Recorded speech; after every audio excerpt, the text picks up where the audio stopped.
code, c'est de la programmation pour automatiser une tâche. Le code aujourd'hui est omniprésent, partout, de notre portable au four micro-ondes jusqu'à la clé de voiture. Moi aujourd'hui, je l'utilise en fait à des fins graphiques. Si je réfléchis bien, je pense que je suis arrivé par hasard. Mon parcours, c'est en fait, je suis dessinateur traditionnel, crayon, peinture. J'ai travaillé dans le domaine de l'image, toutes les images. J'ai toujours continué à dessiner, donc à côté de mon métier de designer graphique. J'ai toujours été en fait attiré par les nouvelles technologies, par la création électronique. Dans les années 90, j'étais forcément très inspiré par toute l'imagerie en fait futuriste. Mais bon, sans trop comprendre comment étaient créées ces images. Il y a 2 ans, j'ai découvert en fait la création de formes assistées comme ça par ordinateur, en codage. Tu fais 40 ans de dessin, enfin tu fais... au bout d'un moment, enfin, le crayon, tu connais par cœur, et puis tu te retrouves face à un outil comme ça qui explose complètement le champ des possibles. Ouais, tu retrouves de l'enthousiasme, et tu peux créer de nouvelles formes, et ça redynamise un peu, enfin, tu vois, ta création, quoi. Par exemple, dans cette ligne de code-là, je fais évoluer juste une courbe de Bézier. Je peux décider par une ligne de code de dupliquer, lui donner une information en fait de rotation.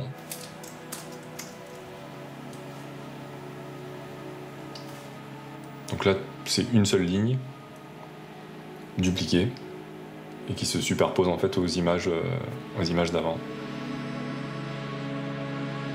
On regarde ces choses froides qui peuvent être, je sais pas, comparées par exemple à des sismographes. C'est factuel, c'est pas censé être joli. Mais quand on les regarde, il peut se dégager une forme de beauté. C'est ce détournement en fait qui est intéressant. Parfois ça peut être touchant ou émouvant, se dire bah, tiens, ça ressemble quand même à quelque chose que je connais dans la nature, tout ça quoi. Et donc on se dit tiens, il y a peut-être une poésie dans le code. Je fais un peu de la musique électronique. C'est quand même à 20 cm de mon poste de travail. C'était important pour moi que ce soit là. J'écris pas de morceaux, je fais des petits brouillons comme ça. On a vraiment l'impression de faire une petite sculpture d'électricité quoi. Tu bidouilles un petit peu, puis tu sculptes un petit son, et puis tu enregistres, et puis t'effaces. J'aimerais me professionnaliser, avoir un projet, tourner, tout ça quoi, mais ça implique déjà du temps. C'est la denrée rare, j'en ai plus. Ça impliquerait aussi de revenir un peu dans ce milieu de la nuit, et je préfère garder mes week-ends pour courir dans ma fat.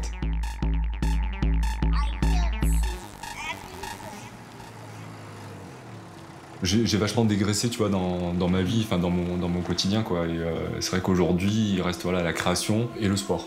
Pour moi, c'est un petit peu les mêmes univers, quoi.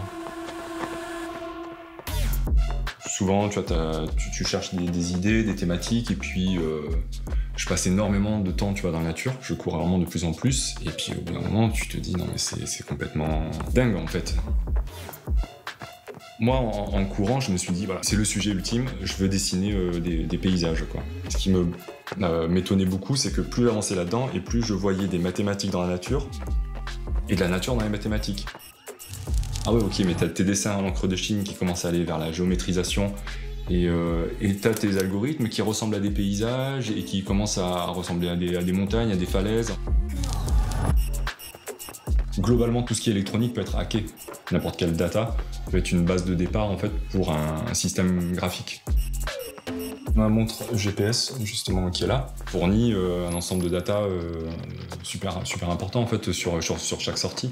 C'est-à-dire que je vais avoir, admettons, ma fréquence cardiaque, je vais avoir la distance, la fréquence de pas, je vais avoir ma position, l'altitude.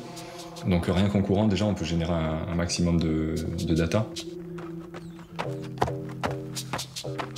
Et oui, j'ai pour objectif de les utiliser. J'aimerais bien effectivement les intégrer pour justement créer des images avec toutes ces valeurs-là, essayer de justement faire une sorte de parallèle entre des données de mouvement et des données de montre GPS et les transformer en forme, les mettre en forme.